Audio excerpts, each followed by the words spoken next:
नाराज पति पत्नी। एक पति पत्नी आपस में नाराज चल रहे थे।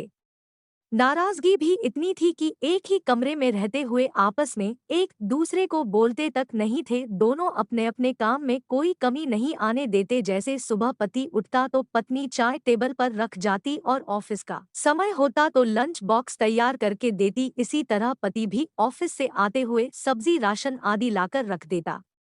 काफी दिन गुजर गए। एक दिन पति को जरूरी काम से ऑफिस में 8 बजे की जगह 6 बजे पहुंचना था, लेकिन उसकी नींद 7 बजे से पहले नहीं खुलती थी। रात को सोने के समय पति को विचार आया कि सुबह मुझे 5 बजे कौन उठाएगा। पति के दिमाग में एक उपाय आया और वह एक पर्ची अपनी पत्नी के नाम लिखने लगा। देखो मीना, मुझे सुबह ऑफिस जल्दी जाना है, इसलिए मुझे 5 बजे जगा देना। इस तरह पर्ची लिखकर वह पत्नी के बेड पर रख आया और बेफिक्र होकर सो गया। पत्नी पर्ची उठाकर पढ़ी और कुछ सोचा और वह भी सो गई।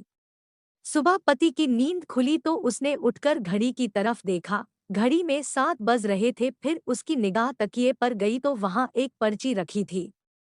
उस पर लिखा था, जी उठ जाओ, सुबह के 5 बज गए हैं।